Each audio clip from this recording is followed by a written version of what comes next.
Hello and welcome to part 3 of The Art of Wintering. I hope you enjoyed parts 1 and 2. Now I'm going to start with a little quote. To appreciate the beauty of a snowflake, it is necessary to stand out in the cold. And that's by Aristotle. So a very long time ago.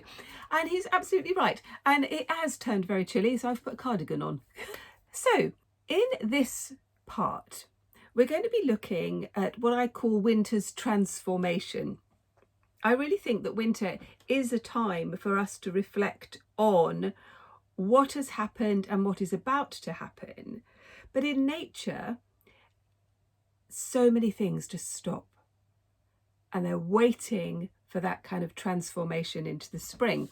But I also think that there's a transformation of other things as well, and us reflecting on the past year and things like that.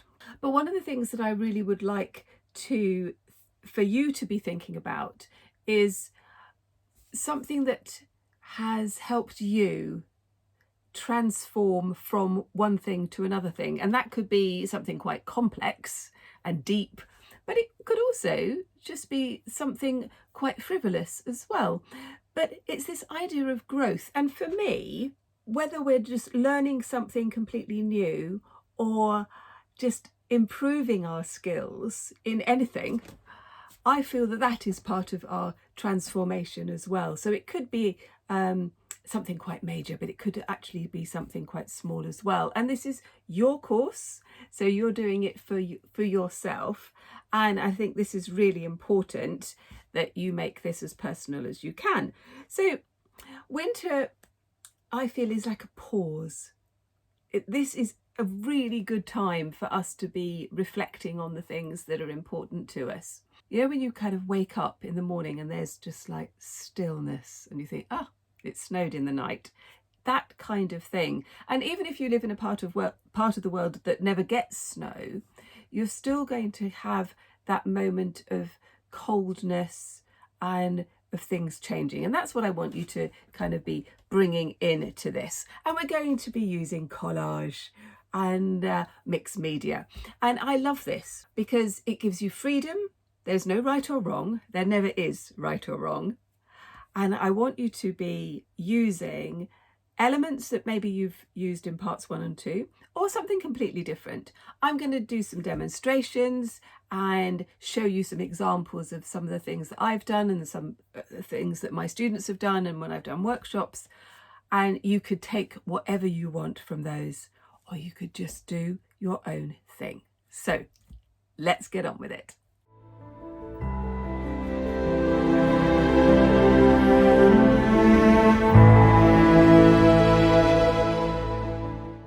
So when we talk about mixed media, it is exactly that. You are using a whole variety of different types of medium. So I'm going to be using some acrylic paint, a bit of stencil. I've got sheet music, a bit of some old maps. I'm going to do a bit of collage. I've got some colouring pencils. I've got some charcoal, and I'm just going to just see what happens. It's going to be pretty abstract, what I'm going to produce. I've also got a lot of kind of collage papers from last year. I really like these ideas of colour, and I'm going to go for a kind of a contrast type effect because I think that would be quite good. But I'm going to keep it quite neutral. I've just got a old bit of computer paper here that I'm going to start as my base. And the first thing I'm going to do is just sort of tear up some of this sheet music. Now this actually is really lovely paper, and I bought a whole load of it in a charity shop because it had been water damaged, and I've been using it for quite a few months now. It's really quite nice. It gives some interesting texture as well. So I'm just going to use a glue stick. Nothing fancy. You could use white glue, PVA glue, anything like that really. Again, I'm just creating a base, and it's going to be my starting point. And I'm going to do a few demonstrations in this course, in this part, but I really want to encourage you to do your own thing. Perhaps take an element of what I'm doing, and then you do your own thing. So this is just giving you a starting point, really. And again, think about what you've done already. I hope that you've taken time, given yourself time to reflect on parts 1 and part 2. I think when we start to write about what we're doing, something different happens. You know, I think it's one of those things that we don't often give ourselves time to do, and yet it can be so beneficial. I'm just going to put this is a bit of an old map, and this is an old map of London, and London is very dear to me. It's where I was born, and I had the first part of my life there. Both sets of grandparents lived in London, so travelled back to London a lot, and I lived in London for a while when I was older, and 2 of my children live in London, so London is very dear to me. So I'm just going to put these little bits of map across here. Again, I'm not thinking about it too much. I'm just enjoying the process, which I do go on and on about, I know. But it's really important. Right, let's put that there. And then what I'm going to do now is I'm going to do a little bit of a stencil. This is quite an organic, kind of reminded me of just sort of water and bubbles and things like that. I'm using a sponge. I'm going to use white and titanium buff, which I've been using quite a lot of actually recently. I'm just going to sponge this over like this. And you won't be able to see that too clearly, it's quite subtle. So I'll just add a bit of blue so you can see it a bit more clearly. Just sort of combining some different techniques like this. So again, very subtle. Got a little bit of silver there as well. Pick up a bit of that. Bring this over. So again, it is very subtle, because that's what I want on this particular piece.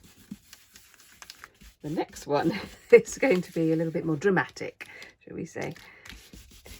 And that's the whole point. So I'm just going to leave that one to dry, and then I'm going to go on to the more sort of bold one. So I've started doing another one. Just again, I've put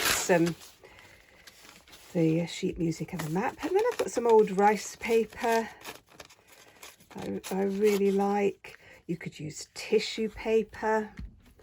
I like combining different types of paper onto one thing and seeing what happens. So this is very thin, it's beautiful texture to it.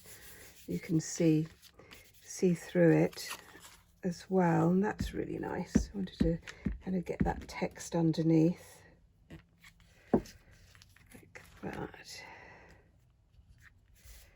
You know, this again, it's this very much a kind of what if I do that, what would happen if I did that. It's that kind of thing that is, I think, very exciting. So I'm going to keep this stencil, and I'm going to go in with the blue a little bit more like this, so it's just a little bit more defined like that.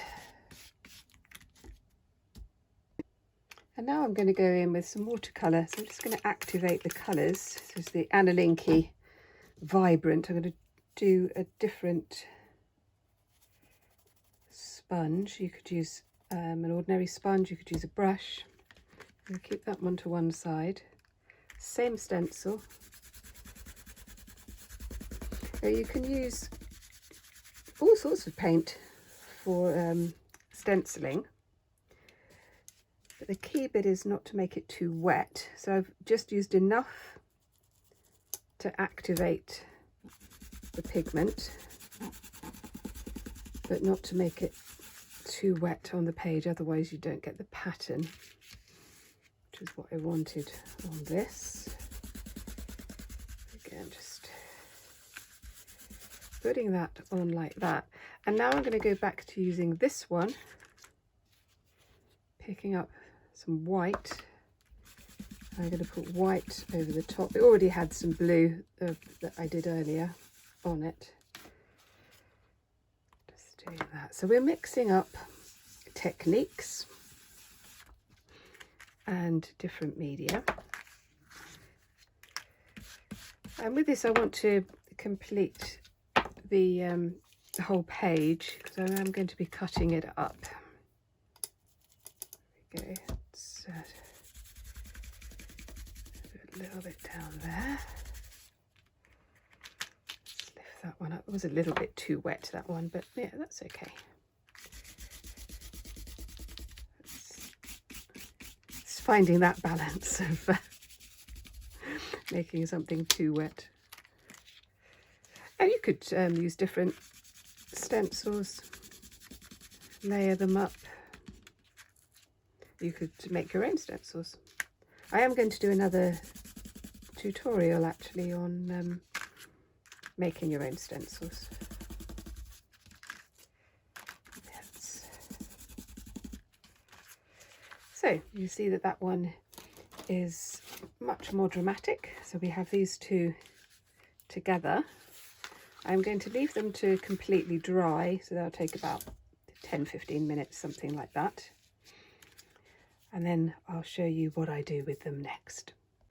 But while we're waiting for those to dry, I'm going to go back to these pieces that I created, again using a stencil and a gel plate, when I was doing a lot of collage, and these are the leftover pieces, and I really liked them, so I didn't want to throw them away because I knew that I would use them again, and now is the time. And I'm in my sketchbook here, and this is a background that I did just using up leftover paint. So you know when you have your kind of your leftover stuff on your palette, and you've finished what you wanted to do, and you think, I don't really want to just throw that away. And so I tend to create little backgrounds, and that's what I did with this piece. And it's going to work brilliantly, because I am going to now use these to create shapes to put on here.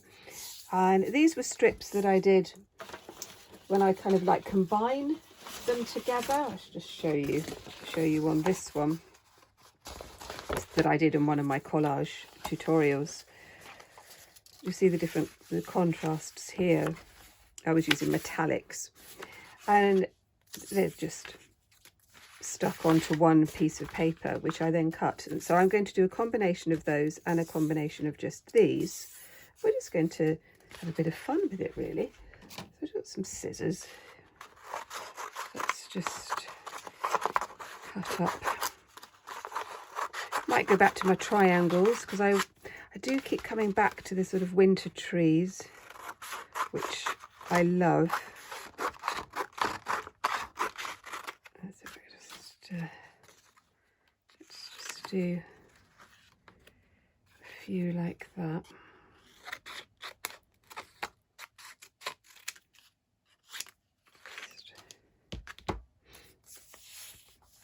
And then we've got these sorts of ideas as well. And, you know, I might do a bit of a landscape, perhaps I like this sort of torn edge. You can see that I'm just moving the pieces around. They have a bit of a mind of their own, but I do like this colour. So what I'm going to do is I've got a bit of an idea forming now. Let's put that one down here. I'm going to tear some of these up, and I'm going to create a bit of a landscape and then I'm going to put in some winter trees. So I've started to put a few bits on. So these are the strips of collage paper, and I've put these on just with some white glue, and I'm just kind of building up a little bit of a landscape. Now I've got these two bits here as well, and I think I'm going to use these as, again, I'm going to create some more triangles. I'm just going to keep to this kind of basic shape at the moment. Just going to do a few like this, just play around with the composition. You see, I think they're a little bit too big, although I do like the shade. It's just, yeah, quite liking that one there. Let's pop that one there, and then I'm going to do the same with this. I'm just going to take that bit off. I think that edge there is a little bit more interesting. Let's just see what that looks like. Let's cut that bit there. You see, just lining them up. I did something very similar when I was making sort of Christmas cards and things like that, and it just sort of reminded me that I really liked this idea and this sort of contrast and the patterns that are being created, and this sort of combination of this. Again, you can take the transformation metaphor for, for so many things. So I kind of think that these lovely fir trees transformed into Christmas trees in December, and then they go back, and I'm liking this. I also think that this process kind of helps you to just get a bit of balance, think about composition, and then think about the meaning behind what you're doing and things like that. And I thought I might leave a space here. I might write something. So this kind of lends itself to journaling as well. Looking at this, I'm thinking I need another one there. I'm really liking that sort of blue into the turquoise. So I'm just going to cut a bit from here. Oh, you could also tear it. Yeah, I think torn collage paper looks really good. See, I'm just moving that around, seeing what that looks like. I think it needs to be thinner. Let's pop that one in there. Liking that one there. So I will stick those in just with the glue stick, and then I'm going to go in with an acrylic pen, and maybe my sort of a silver pen as well. I'll come back to my book that I was doing, where I've kind of put in all sorts of things. And you might have created a book a bit like this, where you're sort of working through each bit. And I'm thinking that I want to use these pieces, but I'm going to do them in a slightly different way. I'm just going to try out some other things as well. I'm just going to cut out some quite random shapes. This is going to be very abstract, and then I'm just going to layer things together. I like putting things on top of each other, seeing what happens, creating interesting textures, interesting patterns, interesting backgrounds, and then combining that with maybe other pieces of collage, but also things like charcoal and pastels. And you see, I'm just sort of breaking up this shape, when we're working in a kind of an abstract way, obviously, you find your own meanings and however you want to do it. And I think this is where it's fun, when we can really start to play with an idea. So it might be that I'm just going to put some, they're like fragments, aren't they? I'm going to pop some of these fragments like this. And then I'm going to go over with some charcoal, some black. I'm going to see what happens when we start to combine different things. And as always, when we're working in a sort of an experimental way, you're never quite sure what you're going to get. But that's the whole point. It doesn't matter. So I've stuck these down. I'm just going to use a ruler and just some charcoal. I get very messy when I use charcoal. And I think most people do. Certainly when I taught in schools, we would get very messy with charcoal. But that's kind of part of the delight, I think. I'm just breaking up some of the space using these lines. I just wanted to kind of play with an idea. I'm going to just put some marks on again. I'm just kind of breaking up some of the space with a ruler. Other things I'm just going to make different marks with the charcoal. Smudge some of it. That kind of thing.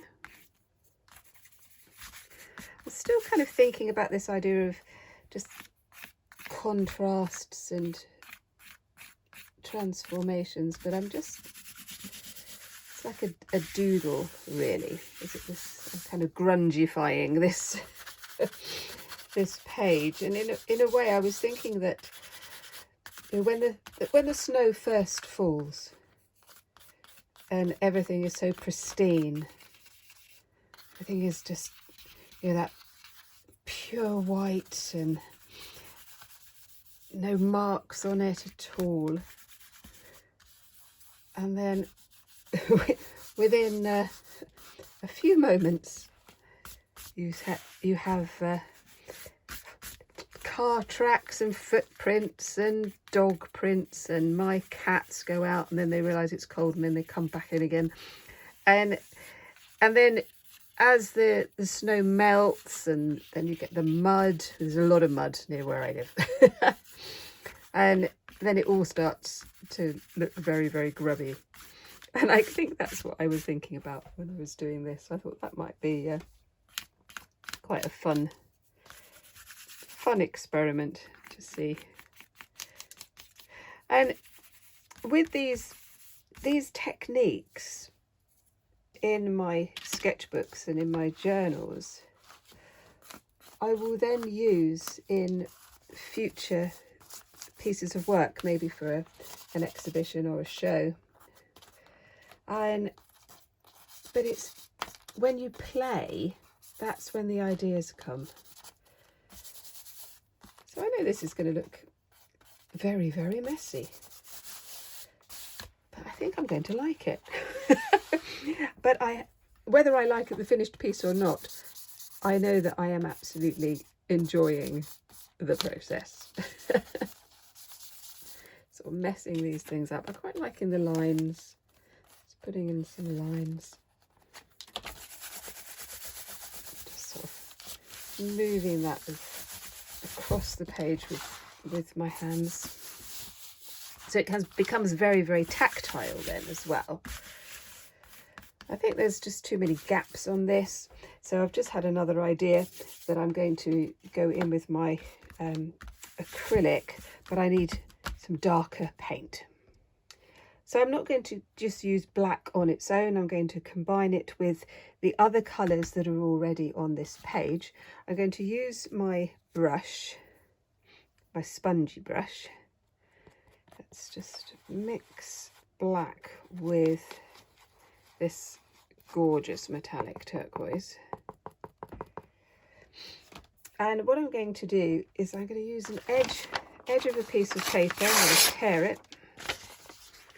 Just going to put that there, because what I want is a line like that. Just kind of see what that looks like. And then I'm going to do the same here, just bringing out little bits. So quite liking that. And then I know I'm going to sort of be breaking this space up with some white. So I've added quite a few layers on this side, which I'm really quite pleased with, and I thought I would show you how I did that on this one. So this is where we left off. I started doing a little bit just with some colouring pencils, but like I said earlier, I want to put more white onto this bit. I'm going to use a toilet roll and I'm just going to pick up some of the white acrylic, and I just want to make some marks. Again, they're going to be quite subtle. Just want to put those here. Again, I'm playing around with an idea, and then I'm going to get my stencil, my circle stencil. So I just quite like to scrape that. Again, using the white, and I'll show you what I do with that. So I've got one of my favourite stencils. Again, I'm just going to be using the white sponge, and I'm just going to gently rub into these spaces. The paint is very dry, so I haven't used any water at all. And you're going to get those more subtle layers, which you can always add to, and you can kind of add to the whole drama of things. But the whole point of layers is that you can get some really, really interesting subtextures, and I really like them. So we're just going to do a bit more over here. And again, like I said last time, this was really going through a very, very messy stage. But if we look at this one, it's beginning to have a cohesion, and that makes it looks a little bit more finished. Let me just going to add a bit more white to this. And again, you can use these techniques however you want. You can sort of use different types of medium to build up your layers and to create different types of effects. Now I do, when I'm looking at this from a composition point of view, I'm not liking this bit here. I want to break it up, but I do actually like that bit there, and that was just done with a pencil over the top of that. And so we can just add some lines just using the pencil. Let's just take it right up to there, and then break up that space a bit more. Again, this is where you be a bit brave, but just remember that, yeah, this is your sketchbook. You are trying out some ideas. That's what happens if we just kind of scribble over that bit. And where I've put that on here, I'm going to sort of do that a little bit here as well. Again, just echoing some of those elements, which again will bring a little bit of a cohesion to it. And I might put some writing on here as well. I was playing around with a couple of haikus that I quite liked. But yeah, you can do whatever you want with your idea. I'm going to leave it like that. And I am definitely going to take some of these ideas and develop them a little bit further, and perhaps you will too.